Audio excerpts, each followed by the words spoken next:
All right, so we have 3 different Tread tablets here, and I want to kind of show you some differences, some similarities between them, and why you might want to choose one versus another. So we have a Garmin Overland Edition Tread here. This is the 8-inch screen model, and then here we have a 10-inch in the Baja Race Edition and the Baja Chase Edition. So these are called the Tread XL tablets. And I'm going to break down a little bit of the similarities and differences between all of them. We're going to start out with the Overland Edition and work our way through. The Overland Edition in the 8-inch setup is roughly $1,300. Right now it shows that it's on sale for $1,200. If you get the 10-inch version of this tablet, it is roughly $1,500. And then for the Baja Chase Edition, this 10-inch version of the Tread XL is going to be $1,800. And the Baja Race Edition, kind of the biggest, most expensive version, is going to be $2,500. So both of these are 10-inch, and they only come in the 10-inch setup. All right, let's start with the Overland Edition. We'll unbox it. We'll go one by one, and then we'll start to talk about some of their similarities and differences as far as the software features go. All right, let's jump into it. All right, so let's jump into unboxing this 8-inch Tread Overland Edition Garmin tablet. Right off the bat, when you open it up, the bulk of this packaging is going to show the tablet here. This is a quick disconnect. This is a fully wireless system, battery powered, can be charged by your vehicle. Included here comes a heavy duty magnetic suction mount, and then we have a car power cable. This is just the magnetic mount for it, and then a little data transfer cable. So we'll pull each of these out and I'll show you a little bit more about them. So this is the essentially oversized adjustable ball mount here for the tablet. So you'll loosen up this piece here, slide that ball in, and then you can tighten this down. On the one side you have a suction cup mount, which someone would likely use for their windshield, and then on the other side here we have the actual bracket. This is an unlock and lock mechanism, and I believe this is just a protective cover for covering up all your little metal pins here. So, and these are just bolted in here in the back, so it's my understanding that you could maybe swap this out for some different types of mounts if you have a dash mount already in your vehicle. So we can put this back on, we can leave it off, but either way, we'll set this to the side. Here is your 12 volt, 10 amp max, probably DC plug, and this is going to be used to power your tablet in the vehicle. Like I said, this is just a little data transfer cable, and this might be how you would plug this into your computer, maybe transfer map files, things of that nature. And then if we just look at this a little closer, you can kind of tell this is a nice segue here, but if you go to the Garmin Tread app, there is a mobile app that has a lot of nice features that go along with the Overland Edition that aren't necessarily a focus point of the Race or the Chase Edition, so consider downloading that app. All right, just looking at a little bit of the form factor here, we have this built-in antenna, we have this SOS switch, so you pull back this protector and you can press this SOS button if you're in need of help. And then if you look on the back here, this is where the metal connections all happen. So you can take your tablet here, press it on, it magnetically aligns, so you can kind of see that. And then this is the locking action to actually hold it in place. So we'll unlock that, pop it back off. Just wanted to show that.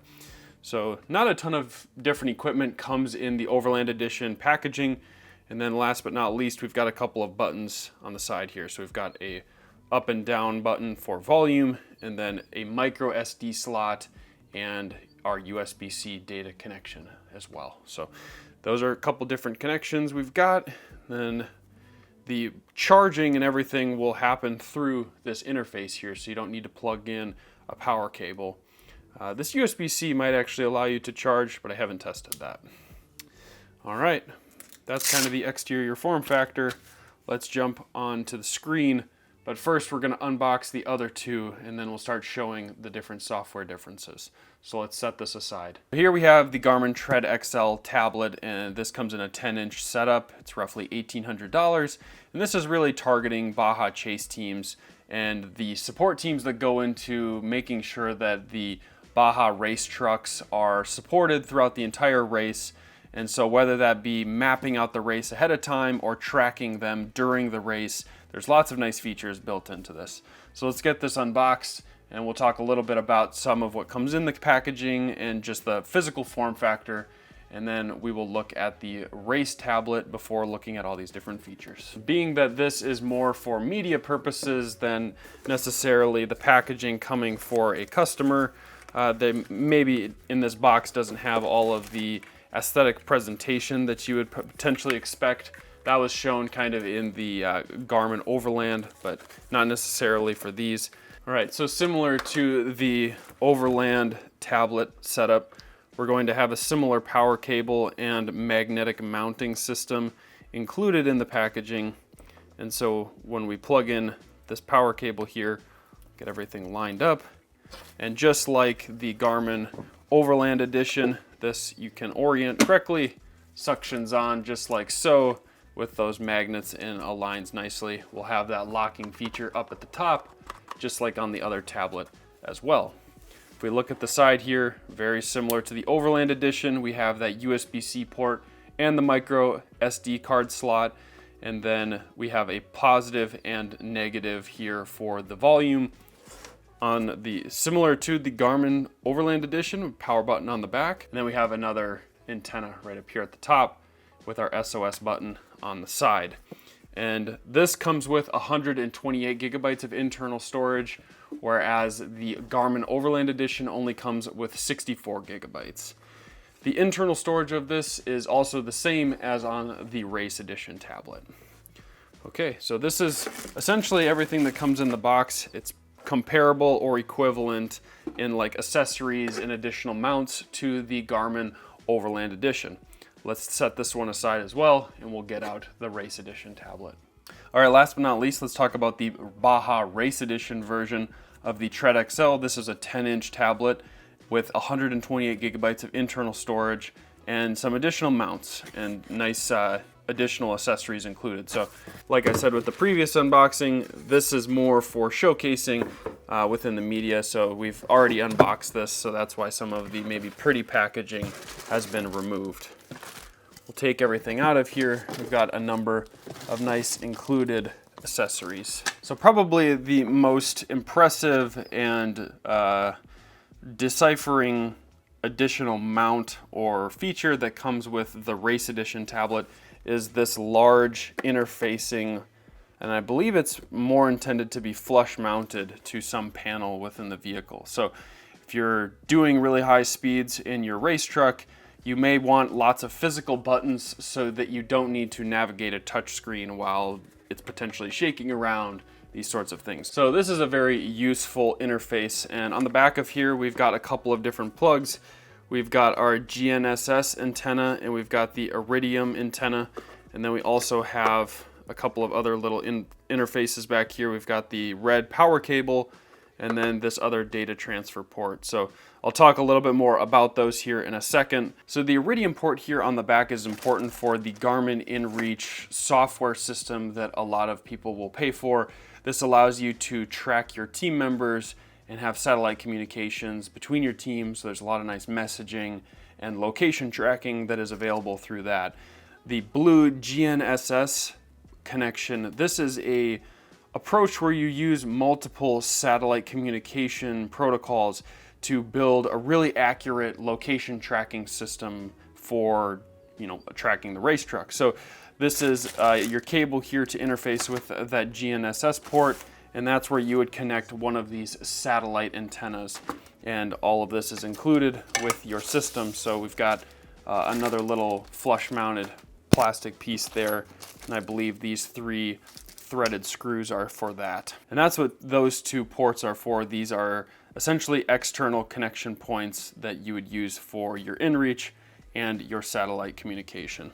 And just as a small aside, one thing to note here is on the back of the tablet, you don't have the ports and the interfacing necessary to actually attach some of these external antennas. So you will need this race mount in order to access these external ports for getting better signal. So a lot of people, it sounds like, will mount these satellite antennas higher up on the vehicle where you can get good access of the sky, and you don't have that capability to say purchase like this antenna and just directly connect it to this tablet. There's just no interface to do that.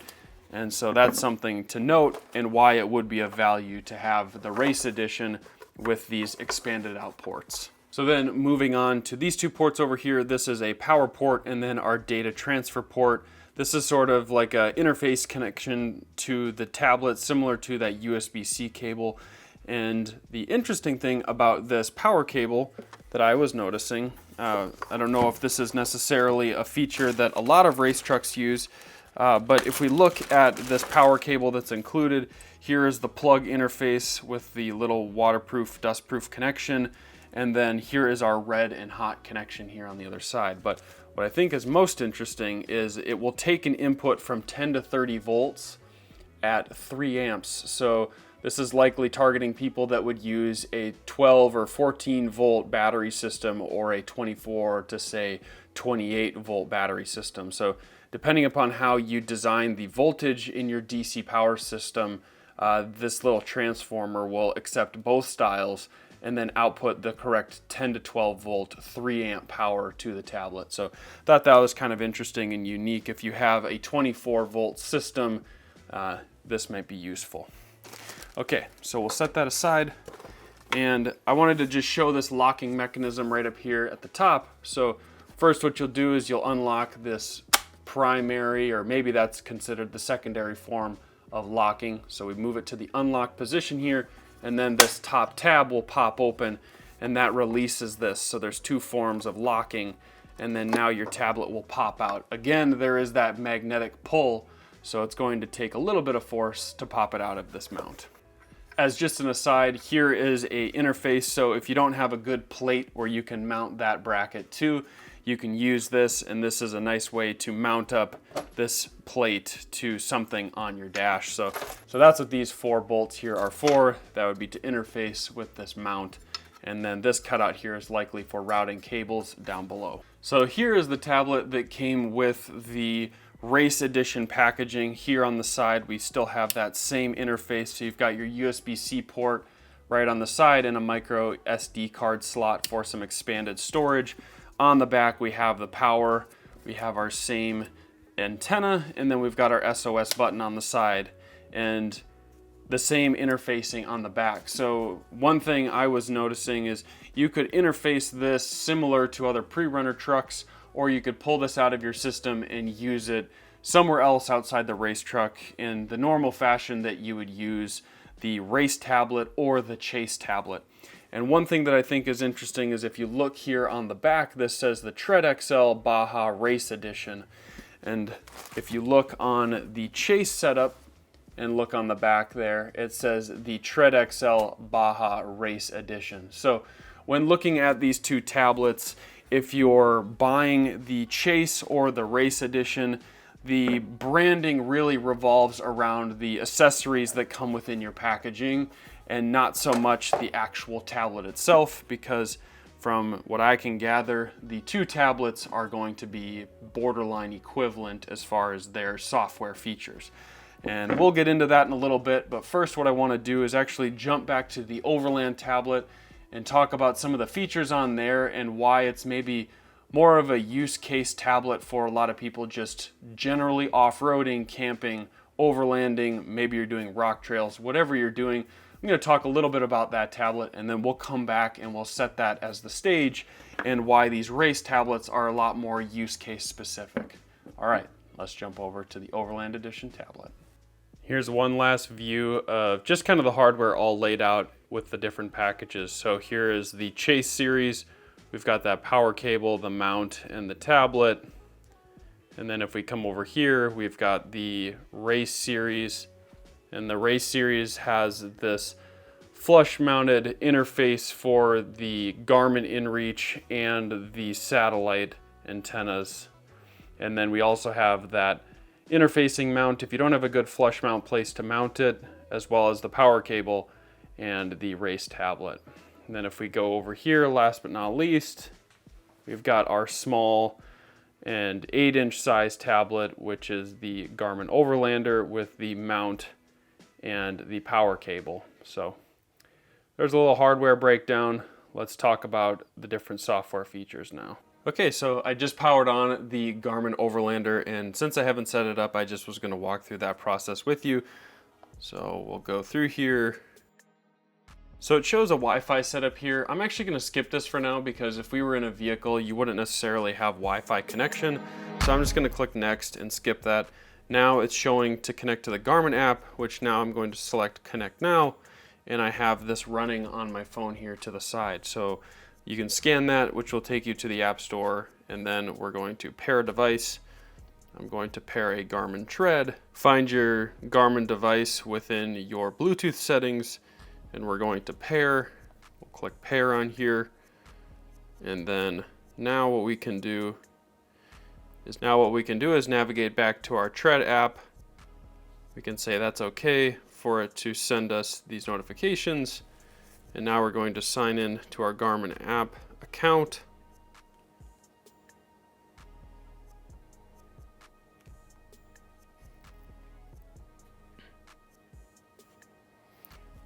All right, so now we're still on the app and we're continuing to follow the instructions on the app.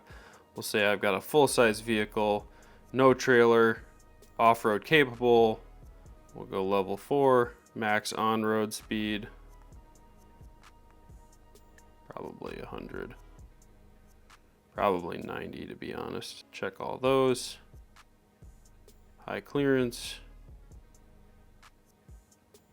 four-wheel drive, call this Forerunner, and we'll allow while using the app. I'm in the Twin Cities here. Now I can click done. So now you could connect a Bluetooth headset. I think if you were in a race application, you might have something pretty fancy. This might even work with just normal Bluetooth earbuds, but we're going to skip this for now. And then that's a warning to not operate while you're on the road. You can see that it shows my Forerunner vehicle there, and now we've got a bunch of different options. So now we've selected the actual vehicle we're using, and here we're now at the main homepage of the tablet. So this is where we can start to look through all of the data that's actually loaded on the device. So what I'm gonna do is actually pull up Denver here because I think it's a better use case for Blaze Off-Road than my location. So now what we can do is we can look at our saved waypoints, we can look at our home address, some recent, we have an address book, some categories. We've got the US Forest Service points, we've got some TripAdvisor, Overlander points of interest, RV parks, campgrounds, and all kinds of different things. So this comes with so much preloaded data that's really useful for people that are just trying to get out there and overland. Maybe you're trying to not necessarily plan your whole trip out prior to leaving.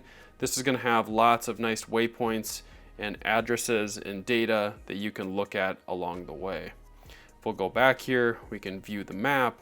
But if we go back to view the map, you can then click here where you can toggle different maps. So we've got topographic, we've got the bird's eye satellite data, we've got contour lines, adventure roads and trails. That's going to be more useful when you're around US Forest Service and other off-road mapped trails. These tablets actually have, across all of them, a bunch of mapping for snowmobile and ATV and motorcycle and side-by-side and lots of other off-road recreational vehicles as well. It's going to show you the private data land if it's 4 acres or larger, which I think is really useful because if you're trying to stay on public versus private lands, that's really nice.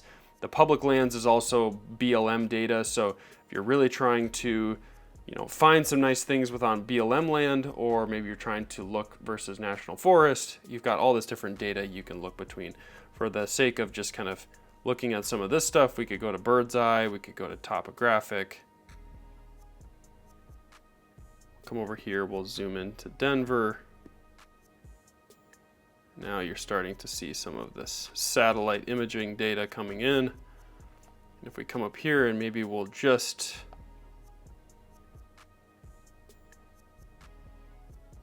we don't want to look at the snowmobile profile. We'll turn off the contour, we'll just look at bird's eye view. Here we can start to see some of the satellite imaging. And you can change the resolution of the satellite imaging that you'd like. We'll turn off bird's eye.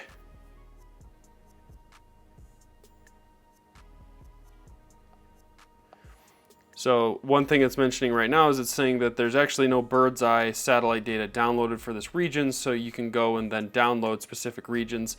It requires a fair amount of storage, and so with a Garmin Tread Overland edition like this, where it's 64 gigabytes of data, you may consider not downloading it because that'll save some space on it. So here we can toggle the topographic map, click done, and it will start to show all of these details. You can zoom in. You can really start to see a lot of detail here.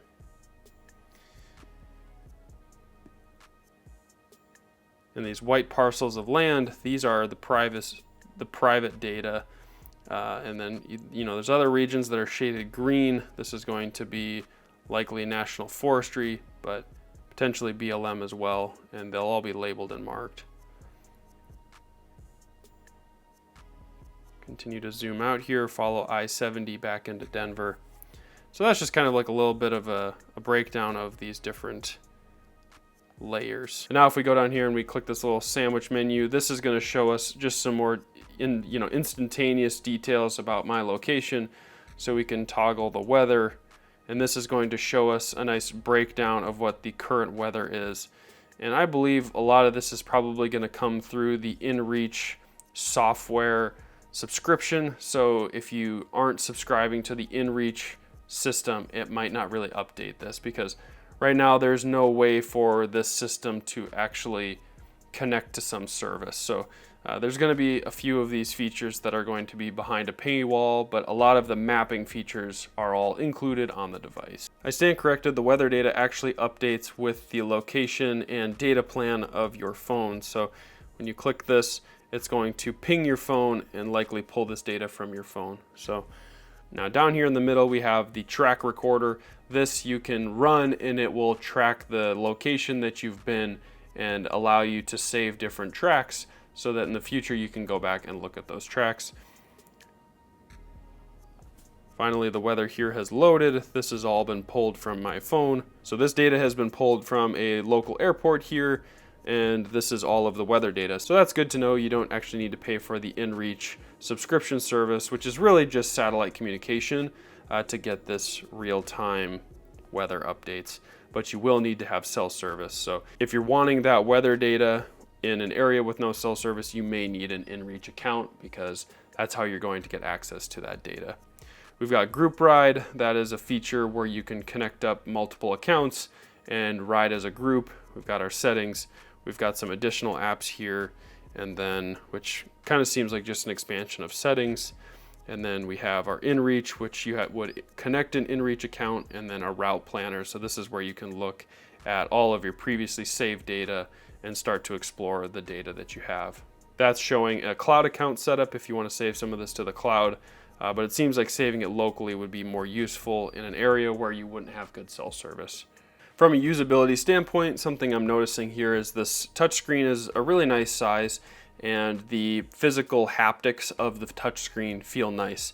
I've been typically an Apple user, and so I have this iPad Pro, and just doing kind of a comparison of the touchscreens, I don't feel bummed out by using this touchscreen, which I think something that a lot of people that own Apple devices really appreciate is the fidelity of the touchscreen. So just want to comment on that, because that's really the pure way that you interface with this tablet.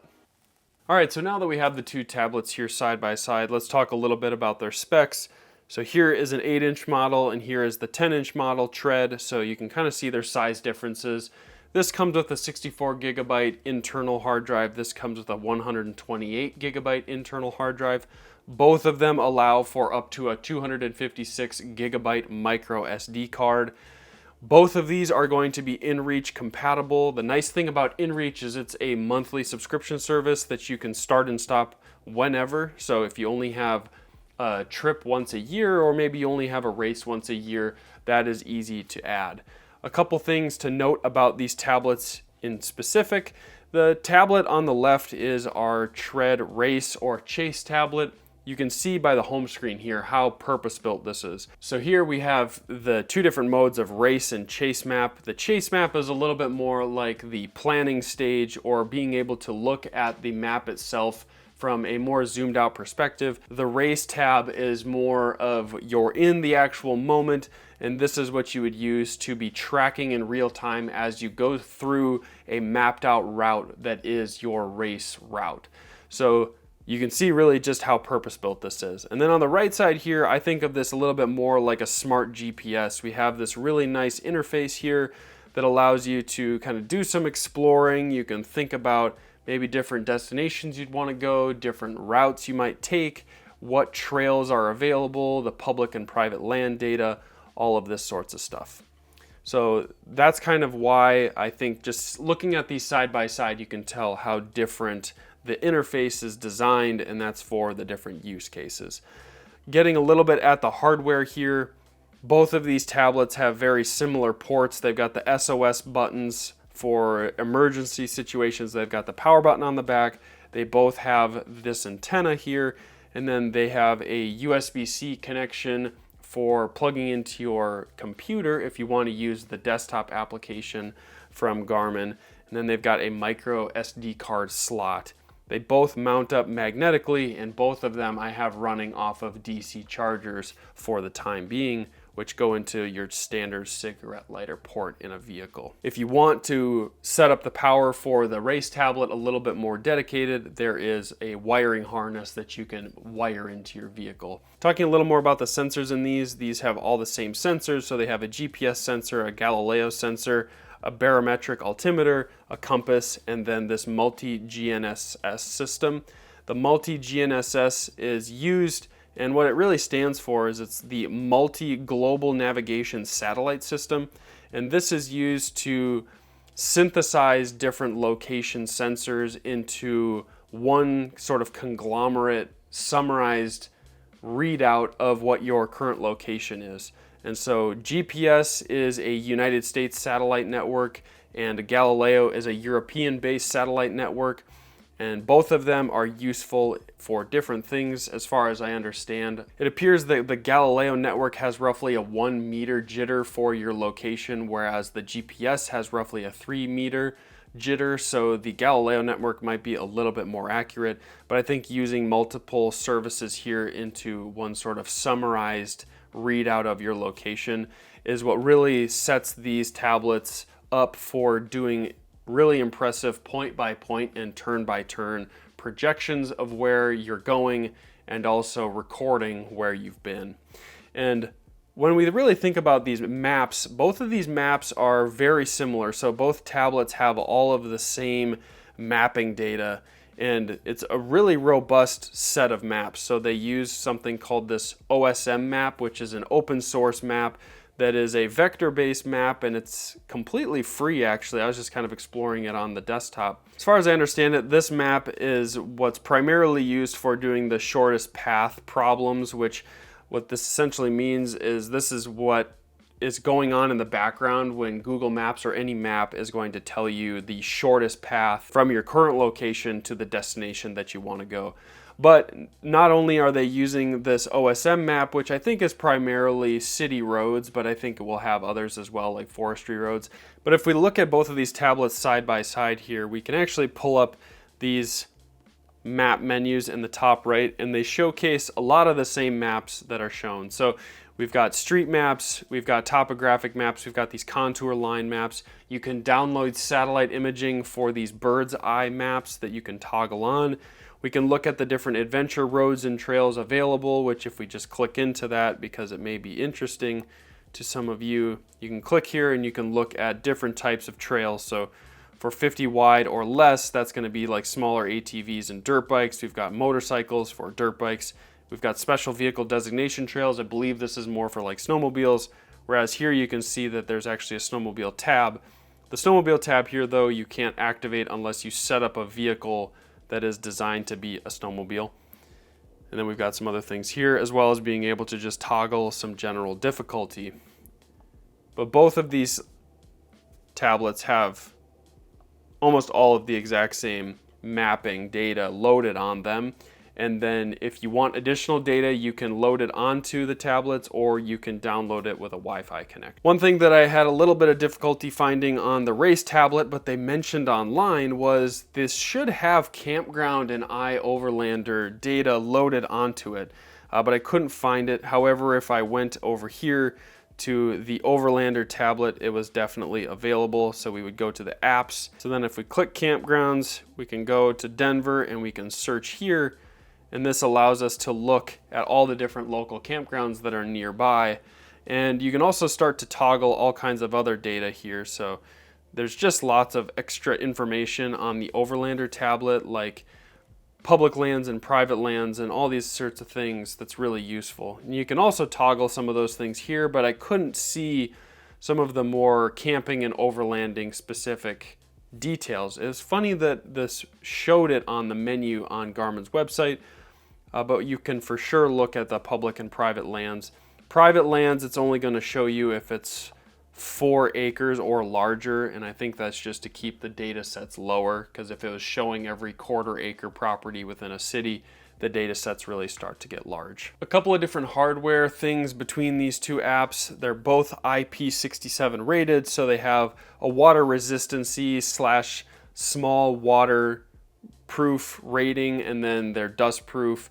And both of these also can speak to a lot of different Garmin devices and accessories. So these you can work with Garmin power switches. This also works with the group ride radio systems, some external GPS antennas, and the external inReach satellite antennas. You can connect to these with that race series interface. And also you can interface these with some backup cameras. So I think Garmin has some wireless backup cameras that you can connect. They're not included with this, but you still can access those. On the Overland edition specifically, this has a nice Garmin Tread app that you can set up and you can utilize, and some of those nice notifications and smart features seem to be more readily accessible on the Garmin Tread Overlander edition and not so much on the Race Series edition. And so I just wanted to see if, like, you know, there's weather data on here that you can push to the device through this tab down here in the bottom left using your phone when you have cell service.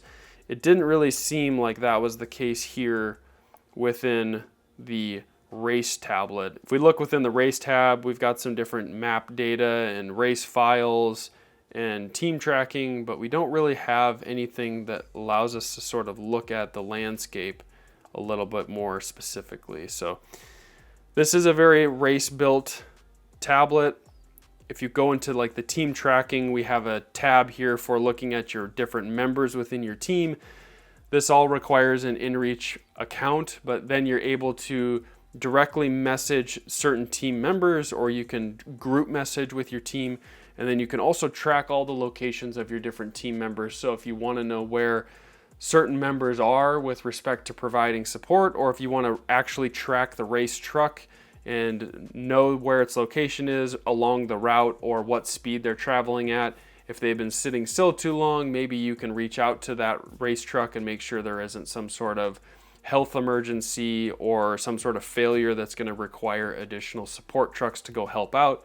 You know, there's different things that this will allow you to track within a race application that really isn't necessary, nor is it set up on the Garmin Overland Edition Tread. I'm not really going to show a demo here of loading in different race files, but what you're able to do is you can take the race tablet in a pre-runner build, you can go pre-run your route, you can mark lots of different waypoints, and you can record different tracks. You could record it all in one track, or you could record multiple tracks that you're going to assemble into one race. And so once you save all of that data, you can then take it with like a micro SD card, import it into your race tablet you're going to mount in your race truck.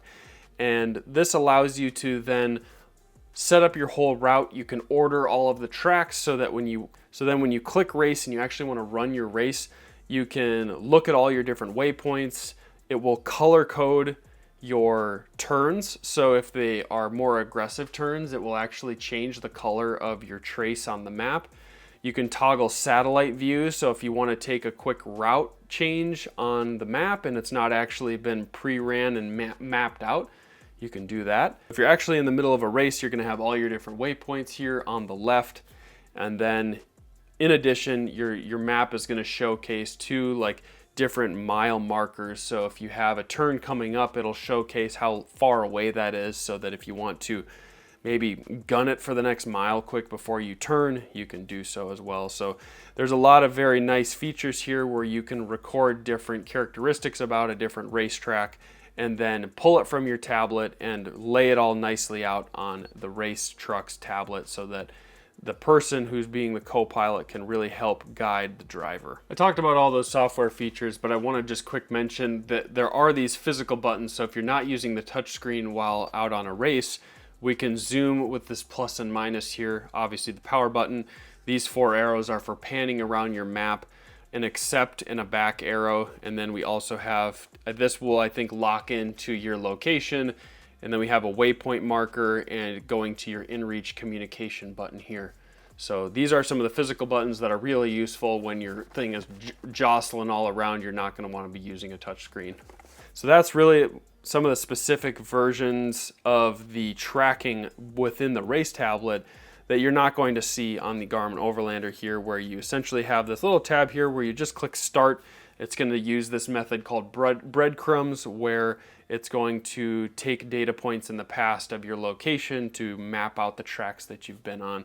But you still can go within this apps and you can go to adventure, and this is where you can start to look at explore, or you can look at Overland locations. You can look at the private and public information on different areas. Both of these tablets are going to have BLM data, Forestry Service map data. They're going to have all of that satellite data from the bird's eye. We're going to have street data.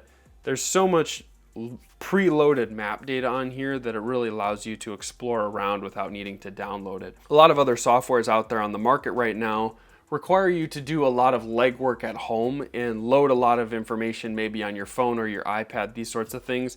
And so these tablets are kind of the opposite of that. You do need to do some downloading if you want some of the satellite imaging, but there is already so much data loaded on here that talks about, you know, like I said, private public lands, forestry data, trails data, off-road routes, on-road routes, all these sorts of things. So, all right, well, I think that's a pretty good breakdown of the similarities and differences between these two tablets.